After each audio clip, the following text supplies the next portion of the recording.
Hello everyone, good morning সকল বন্ধুকে। কেমন আছো তোমরা সবাই? আশা করছি তোমরা সবাই খুব ভালো আছো, সুস্থ আছো। আমরাও বেশ ভালোই আছি। নতুন একটা সকালে নতুন একটা ব্লগে তোমাদের সকলকে স্বাগত জানাই। আমি লিমা।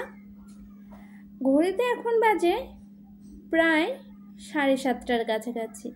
ঘুম থেকে এই হাতে গোনা কয়েক মিনিটে হলে উঠলাম।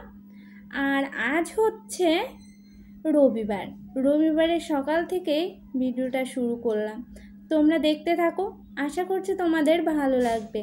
আর অবশ্যই যে যেখান থেকে আমার ভিডিওটা দেখছো অবশ্যই একটা লাইক করে দিও ভিডিওতে, আর শেষ অবধি আমার পাশে থেকো। আমি তো সকাল সকাল উঠে পড়েছি। সকাল সকাল উঠে বিছানাটাও গুছিয়ে নিচ্ছি, কারণ আমার সকালে উঠে প্রধান কাজ থাকে যেটা হচ্ছে বাসি বিছানাটা গোছানো। কারণ আমি বাসি বিছানাটা বেশিক্ষণ ফেলে রাখি না, কারণ আমার ভালো লাগে না। আমার যেন মনে হয় বিছানাটা যতক্ষণ না গোছাতে পারি ততক্ষণ মনে হয় যে সকাল থেকে উঠে জন্য কোনো কাজে আমি করিনি, এমনটা মনে হয়। আর এই যে তোমাদের সাথে গল্প করতে করতে ঘরটাও ঝাড়ু দিয়ে নিচ্ছি। আর একটা জিনিস যেটা হচ্ছে, জীবনে খারাপ সময় না আসলে কখনো মানুষ চেনা যায় না। পরিস্থিতি, খারাপ সময় তোমাকে মানুষ চিনতে সাহায্য করবে, এটাই বাস্তব। জানো, আমাদের মানুষের জীবনটা বড্ড কঠিন, জানো তো। জীবনে ধাক্কা না খেলে তুমি মানুষ চিনতে পারবে না। তুমি যখন বিপদে পড়বে একমাত্র তুমিই মানুষ চিনতে পারবে। তোমার খারাপ সময়, তোমার ভালো সময় অনেকে এসে তোমার পাশে দাঁড়াবে, কিন্তু এই খারাপ সময়টা যাদেরকে তোমার প্রয়োজন ছিল তারাই তোমার পাশ থেকে আস্তে আস্তে পাশ কাটিয়ে সরে যাবে। কারণ এখন তো তোমার খারাপ সময়, তাই না? এই জন্যই তারা তোমার হাতটা খুব সহজেই ছেড়ে দেবে। তোমার খারাপ সময়েই তুমি দুনিয়াতে মানুষ চিনতে শিখবে। সেদিনই বুঝতে পারবে কে তোমার আপন, কে তোমার পর। এটা বাস্তব কথা, জানো তো। এটা আমি মনে প্রাণে বিশ্বাস করি। তোমরা কমেন্টে জানিও ঠিক বললাম কি ভুল বললাম। আর এই যে ব্রাশটাও করে নিচ্ছি। ব্রাশটা করে হচ্ছে কি করবো বলো তো, ঘরটা মুছতে হবে আর ওয়ার্ড্রপটাও একটু ক্লিন করতে হবে। আজ কাজটা মানে ধাপে ধাপে সাজিয়ে রেখেছি বলতে পারো মনে মনে। আর আমি সব সময় চেষ্টা করি আমি কোন দিন কি কাজ করব, কোথা থেকে শুরু করব, সবটাই আমার যেন কাজটা করার আগে আমি সেখান থেকেই শুরু করে ফেলি। আমার একটা টার্গেট হয়তো মনে মনে থেকেই যায়। দেখবে আমরা বাড়ির বউরা যদি একটা টার্গেট নিয়ে টাইম টু টাইম ধাপে ধাপে একটা কাজ করি সংসারের কাজগুলো, তাহলে সংসারের কাজগুলো অনেকটা সহজ হয়ে যায় আর সময়টাও বাঁচে। তাই আমরা সব সময় চেষ্টা করব সংসারের কাজগুলো যতটা পারবো গুছিয়ে করার, আর যতটা পারবো সংসারটাকে আগলে রাখার। আর এই যে ব্রাশ করতে করতে বাসনগুলো মুছে গুছিয়ে নিলাম। রাতের বাসন ছিল টেবিলের উপরে, তোমরা তো জানোই। আর মুড়িটা খেয়ে নিচ্ছি। ব্রাশ করে মুখ ধুয়ে নিয়েছি, মুড়িটা খেয়ে একটু জল খাবো। সকালে উঠে কিচ্ছু খাইনি। প্রত্যেক দিনই তোমাদেরকে বলি, তোমরা হয়তো একটু বিরক্ত হও কিনা আমি জানি না, কিন্তু কি করবো বলো, আমি না মুখ ফসকে বলেই ফেলি। কারণ সকালে উঠে আমি বাস্তবেই কিছু খাই না। এখন ঘড়িতে প্রায় অনেকই বাজে, প্রায় 8টা 8:30টার কাছাকাছি বাজে। আমার বাসি কাজকর্ম বলতে পারো অধিকাংশটাই কমপ্লিট। এখন শুধু ঘরটা মোছা বাকি আছে। আর বেডরুমের না গেস্ট রুমের হচ্ছে ওয়ার্ড্রপটা একটু পরিষ্কার করা বাকি আছে। ওটা পরিষ্কার করে সোজা স্নান করতে যাব। আর আপাতত কোনো কাজ নেই।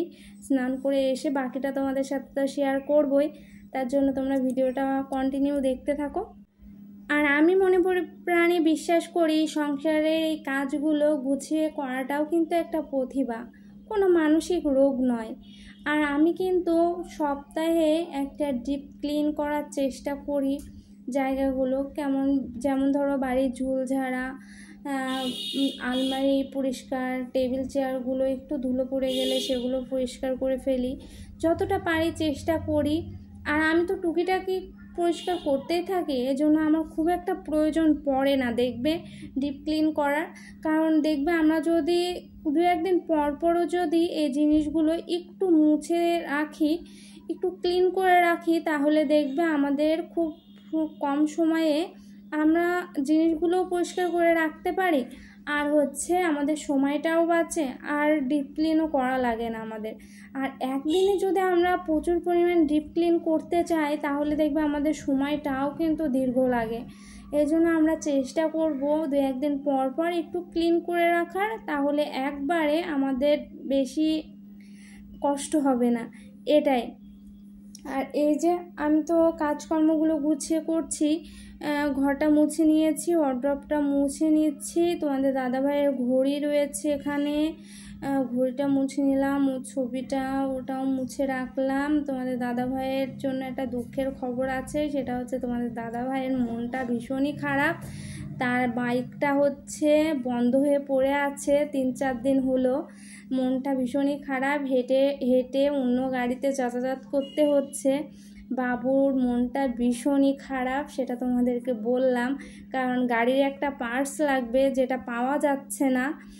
অনেক জায়গায় ফোন করা হয়েছে, কেউ দিতে পারছে না। একটা জায়গায় পাওয়া গেছে, তাও মানে কুরিয়ার করেছে, কিন্তু লেট হচ্ছে আসতে। ভীষণই বাবুর মাথা গরম, এই জন্য সকাল সকাল বেরিয়ে গেছে কোনো রকমে বিস্কিট চা খেয়ে। যাক, ওর মতো থাকুক, কারণ ও গাড়িটা মানে বসে থাকলে ওর মনটাই খারাপ হয়ে যায়, এমন একটা ব্যাপার। আর এই যে আমি পুজো দিয়ে চলে আসলাম হচ্ছে সবজিগুলো গোছাতে। সবজিগুলো আজ এক্ষুনি নিয়ে আসলাম উপর থেকে। স্নান করে এসে শুনতে পেলাম যে হচ্ছে তরকারি যিনি বেচে উনি এসছে, মানে ডাকছে, এজন্য হচ্ছে যে আগে নিয়ে আসলাম, নাহলে আবার চলে যাবে। আর আমি সকালে উঠে মনেই নেই, আমি একটু 1 পিসও বিস্কিটও খাইনি, আমি এইসব নিয়েই ব্যস্ত হয়ে পড়েছি সংসারের কাজে। আর চলো ডাটাগুলো সারিয়ে নিই, তেমন কিচ্ছু নিইনি। কাঁচকলা নিয়েছি, পটল নিয়েছি, আর একটু কুমড়ো নিয়েছি, মিষ্টি কুমড়ো, আর এই যে ডাটাগুলো নিয়েছি। বললো ডাটাগুলো বেশ মিষ্টি হবে, এই জন্য ভাবলাম চলো নিই। আর সবজির যে পরিমাণে দাম, কিছুতে যেন হাত দেওয়ার মতো নেই, জানো তো বন্ধুরা। এই সবজি কিনতে গেলে যেন চোখ দিয়ে এমনি কান্না চলে আসছে, এমন একটা ব্যাপার। এত পরিমাণ দাম সবজির, সবজি বলো, মাছ বলো, মাংস বলো, সবই কেমন আকাশ ছোঁয়া দাম হয়ে যাচ্ছে। আর দিন গেলে ডিমের দামটাও বেশ বাড়ছে, খুবই মানে কীভাবে যে সংসারটা চালাচ্ছি সেটা শুধু আমি আর তোমাদের দাদাভাই জানে। খুবই কষ্ট হয়ে যাচ্ছে, কারণ বুঝতেই পারছো দিন গেলে দাম তো বাড়তেই আছে, কিছুর দাম তো আর কমছে না, এই জন্য। আর এই যে সবজিগুলো কেটে রেডি করে নিয়ে চলে আসলাম সোজা রান্নাঘরে। আর ঘড়িতে এখন প্রায় 12:30-1টা মতো বাজে। অনেকক্ষণ পর আসলাম, একটু ভিডিও এডিটের কাজটা একটু বাকি ছিল, সেটা করলাম, করে এই যে রান্না করতে আসলাম। কারণ আমার ভিডিও এডিটের কাজ বলো, এডিট করা বলো, থাম্বনেল বানানো বলো, যতটুকু যা করি সবটাই আমিই করি। তোমাদের দাদাভাইও তো বোঝে না, হয়তো 1-2 দিন করতে বললেও করে দেয়, কিন্তু ও তো বুঝে করতে পারে না, এই জন্য আমি করি। জানি না কেমন হয় না হয়, তোমরা একটু বলো কমেন্ট করে ভালো হয় কি না। আর আমার ভিডিওগুলো তোমাদের কেমন লাগে সেটাও কমেন্ট করে জানিও। আর সবজিগুলো একটু ভাজা করে নিলাম, আর একটু ঢাকাও দিয়ে রেখেছিলাম। রেখে তেমন কিচ্ছু দিইনি, শুকনো লঙ্কা ফোড়ন দিয়েছি, আর 5 ফোড়ন জিরে দিয়েছি ফোড়নে। এই একদমই নিরামিষ করে করলাম তরকারিটা। দেখবে এই তরকারিটা না নিরামিষ করে করলে ভীষণই ভালো লাগে খেতে। আর হয়েও গেছে, কালারটা কেমন এসছে অবশ্যই কিন্তু কমেন্টে জানাবে বন্ধুরা। আর কে কে খেতে চাও অবশ্যই আমাকে জানাবে, আর চলে আসবে আমার বাড়ি। আর এই যে চলে আসলাম কুমড়োর বড়া ভাজতে, কারণ আমার বর মানে তোমাদের দাদাভাই কুমড়ো ভাজা করে দিলে একদমই খেতে চায় না। ওই যে তরকারিতে দিয়েছি ওটা দেখা যাচ্ছে নাক শিট করতে খাবে, কিন্তু একটু যদি ভাজা করে দিই তাহলে আর খাবে না। এই জন্য এই যে একটু বেসন দিয়ে ভেজে দিচ্ছি, এটা আবার বাবু ঠিকই খেয়ে নেবে, এই জন্য এভাবেই ভেজে ওকে দিই। কারণ কুমড়োটা খাওয়া কিন্তু খুবই পুষ্টিকর আমাদের জন্য, যতটুকু আমি জানি। তোমরা বলো খাওয়া ভালো কি খারাপ। সব সবজি আমাদের শরীরের জন্য খুবই উপকারী। এই যে ভাজা করে নিলাম, চলো আর কয়েকটা আছে সেগুলো ভাজা করব। আর তার সাথে আজ করব ডাল আছে, কাল করেছিলাম, সেই ডালটাও ধরো অর্ধেকটাই আছে, সেটা গরম করে নিয়েছি। আর এই যে কাঁচকলা আর আলু হচ্ছে ভাজা করছি। আর তার সাথে করব পটলের তরকারি ঝাল ঝাল করে। কিন্তু একটা জিনিস আজ মিসিং আছে, সেটা হচ্ছে শুকনো লঙ্কার গুঁড়োটা আমার শেষ হয়ে গেছে। তরকারির কালারটা হয়তো আজ একটু কেমন কেমন আসবে, তোমরাই দেখো। খুব একটা হয়তো ভালো আসবে না, কারণ হচ্ছে আজ কাঁচা লঙ্কা বেটেই করতে হবে। কিন্তু সেন্টটা কিন্তু দারুণ হয় জানো তো। আমরা যদি মাংসে বলো, কোনো সবজির তরকারিতে বলো, কাঁচা লঙ্কাটা যদি একটু বেটে দিই, তাহলে দেখবে তরকারির স্বাদটাই যেন দ্বিগুণ হয়ে যায়। কাঁচা লঙ্কার একটা আলাদাই একটা টেস্ট আছে, আলাদাই একটা স্বাদ আছে। তোমরা যদি আমার সাথে একমত হও তাহলে অবশ্যই জানিও। আর এত বড় বড় পটল দিয়েছে, যে 2টা পটল তোমাদেরকে দেখালাম তখন গুছিয়ে রাখার সময়, ওই 2টা পটলই শুধু রান্না করছি। 4 পিস করে নিয়েছি, না হলে দেখতেও বেশ কেমন কেমন লাগতো, না হলে কারণ অতিরিক্ত বড়। আমি বলেছিলাম একটু ছোট দেখে দিতে, একটু মাঝারি সাইজের দিতে বলেছিলাম, কিন্তু কোন ফাঁকে যে দিয়ে দিয়েছে বড়, তাই আমিও তো খেয়াল করিনি। আর আমি লোকজনের ভিতরে অত কথা বলতেও পছন্দ করি না গো।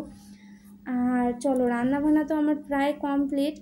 এবার তোমাদের দাদাভাইও চলে এসছে, দেখো আসার সময় একটা আনারস নিয়ে এসছে। বেশি পড়েনি, 70 টাকা না 80 টাকা পড়েছে। আর আজকের ভিডিওটা তোমাদের কেমন লাগলো সেটা অবশ্যই জানিও। আর ঘড়িতে এখন প্রায় 3টে সাড়ে 3টের কাছাকাছি বাজে। আর অবশ্যই সাথে থেকো, পাশে থেকো। দেখা হচ্ছে নতুন একটা ভিডিওতে। ততক্ষণ সবাই সুস্থ থেকো। টাটা বন্ধুরা।